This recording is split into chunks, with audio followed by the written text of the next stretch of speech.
This channel does not promote any violent, harmful, or illegal activities. All content provided by this channel is meant for an educational purpose only.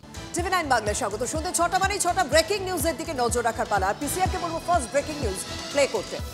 প্রহসনের রায় শেখ হাসিনা মৃত্যুদণ্ডের সাজা শোনালো বাংলাদেশের অপরাধ tribunal.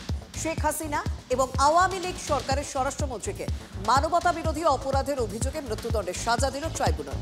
গত এক বছর ধরে ইউনূসের মন মতো তৈরি ট্রাইব্যুনালে বিচার চলে হাসিনার। হাসিনাকে আত্মপক্ষ সমর্থনের কোনো সুযোগই দিল না ট্রাইব্যুনাল। এবার সময় সেকেন্ড ব্রেকিং নিউজের। বিচারের নামে সাজানো মামলায় প্রহসন হয়েছে। এই রায় অন্তর্বর্তী সরকারের খুনি মানসিকতা প্রমাণ।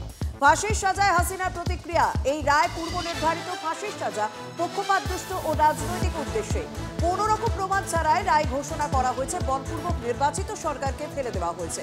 এই সাজা দেওয়ার এখতিয়ারই নেই ট্রাইব্যুনালের দাবি হাসিনার। এবার সময় থার্ড ব্রেকিং নিউজের দিকে নজর রাখার। রায় বেরোনোর পরই অগ্নিগর্ভ ঢাকা বিক্ষোভকারীদের সঙ্গে পুলিশ ও সেনার দফায় দফায় সংঘর্ষ। 7 জেলায় বিক্ষোভকারীদের আগুন। ধানমন্ডিতে মুজিবের বাড়ির সামনে বিক্ষোভকারীদের লাঠিপেটা। পে লোডার নিয়ে মুজিবের বাড়ি ভাঙতে চায় অন্য পক্ষের বিক্ষোভকারীরা। বিক্ষোভকারীদের হঠাতে লাঠিচার্জ, সাউন্ড গ্রেনেড ফাটাতে হয় সেনাকে। এবার ফোর্থ ব্রেকিং নিউজের দিকে নজর রাখবো। শেখ হাসিনাকে ফেরানোর জন্য ভারত সরকারের কাছে অনুরোধ করল বাংলাদেশের অন্তর্বর্তী সরকার। আন্তর্জাতিক অপরাধ ট্রাইব্যুনাল শেখ হাসিনার মৃত্যুদণ্ডের সাজা ঘোষণার পরে বাংলাদেশের অন্তর্বর্তী সরকারের পররাষ্ট্র মন্ত্রক বিজ্ঞপ্তি জারি করে হাসিনাকে প্রত্যর্পণের অনুরোধ করেছে। অন্তর্বর্তী সরকারের আইন উপদেষ্টা আসিফ নজরুল জানিয়েছেন, ভারত সরকারের কাছে চিঠি দিয়ে হাসিনাকে দেশে ফেরানোর দাবি জানানো হয়। এবার ফিফথ ব্রেকিং নিউজের দিকে নজর রাখবো। হাসিনাকে বাংলাদেশের ট্রাইব্যুনালে মৃত্যুদণ্ডের পর প্রথম প্রতিক্রিয়া ভারতের। বিষয়টির দিকে নজর রাখছে দিল্লি। ঘনিষ্ঠ প্রতিবেশী হিসেবে বাংলাদেশের মানুষের স্বার্থ রক্ষায় প্রতিশ্রুতিবদ্ধ ভারত। ভারত চায় বাংলাদেশের শান্তি ও গণতন্ত্র স্থিতিশীলতা বজায় থাকুক। এবার শেষ ব্রেকিং নিউজের দিকে নজর রাখবো। সিক্সথ ব্রেকিং প্লে করতে বলবো পিসিআরকে। জিটিএতে মধ্যস্থতাকারী নিয়োগের প্রতিবাদ। মোদীকে ফের চিঠি মমতার। প্রধানমন্ত্রী দপ্তরের কথা শুনছে না স্বরাষ্ট্রমন্ত্রক, অভিযোগ মমতার। মুখ্যমন্ত্রীর 18 অক্টোবরের চিঠি বিবেচনা করতে পরামর্শ দিয়েছিল প্রধানমন্ত্রীর দপ্তর, কিন্তু প্রধানমন্ত্রীর দপ্তরের কথা শুনছে না শাহের দপ্তর, দাবি মুখ্যমন্ত্রী।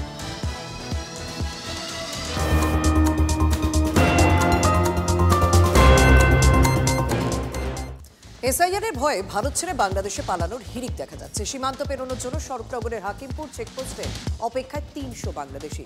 সেই চেকপোস্টে পৌঁছে গিয়েছিলাম আমরা। TV9 বাংলা গিয়ে দেখলো রাতের অন্ধকারেই লোটা কম্বল নিয়ে সীমান্তে বাংলাদেশিরা। সঙ্গে মহিলা রয়েছেন, শিশুরাও রয়েছে। এদেশে শ্রমিক, পরিচারিকা, দিনমজুরে কাজ করতেন এরা। বৈধ কাগজ দেখতে চেয়ে বাংলাদেশিদের সীমান্তেই আটকে দিয়েছে 143 নম্বর ব্যাটালিয়নের সীমান্তরক্ষী বাহিনী। এত বাংলাদেশের ভিড় দেখে রীতিমতো হতবাক শরৎনগরের স্থানীয় বাসিন্দারা।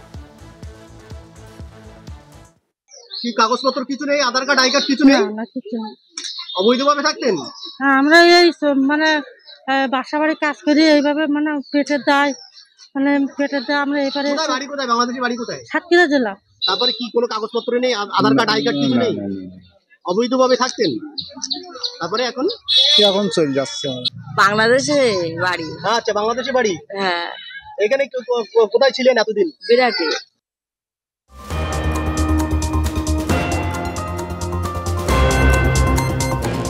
অনশন ভাঙার পরেই অসুস্থ মমতা বালা ঠাকুর। তৃণমূল সাংসদ তথা মতুয়া মহাসংঘের সংঘাধিপতিকে নিয়ে যাওয়া হয় হাসপাতালে।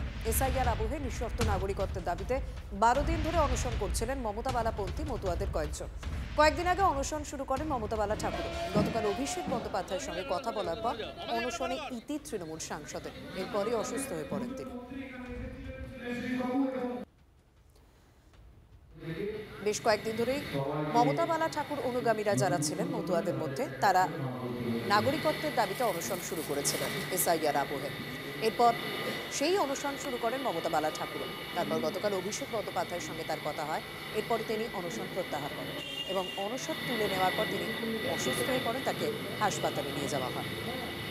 জঙ্গি শাহিন শাহিদের ব্যাংক অ্যাকাউন্ট এখন নজর রাখছেন তদন্তকারীরা। কারণ 7 বছরে 1,55,00,000 টাকা লেনদেন শাহিনের অ্যাকাউন্টে। এখনো পর্যন্ত শাহিনের 7টি ব্যাংক অ্যাকাউন্টের হদিশ পেয়েছেন তদন্তকারীরা। এর মধ্যে কয়েকটি রাষ্ট্রায়ত্ত ব্যাংকের অ্যাকাউন্ট রয়েছে এবং কিছু প্রাইভেট ব্যাংকের অ্যাকাউন্ট রয়েছে। 7টির মধ্যে 3টি অ্যাকাউন্ট কানপুরের, 2টি অ্যাকাউন্ট লখনৌ এবং 2টি অ্যাকাউন্ট দিল্লির। কোথা থেকে এত টাকা এলো, কোথায় লেনদেন হয়েছে তদন্ত করে দেখছেন তদন্তকারীরা।